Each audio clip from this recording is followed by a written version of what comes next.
बिस्मिल्लाहिर्रहमानिर्रहीम। तमाम देखने और सुनने वालों को एहसान चौधरी का सलाम पहुँचे। दोस्तों, उम्मीद करते हैं आप जहाँ भी हैं खैरियत से हैं और महफूज हैं।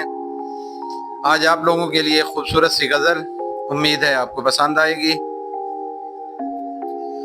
वो रास्ते तर्क करता हूँ, वो मंजिल छोड़ देता हूँ, जहाँ इज्जत नहीं मिलती वो महफिल छोड़ देता हूँ।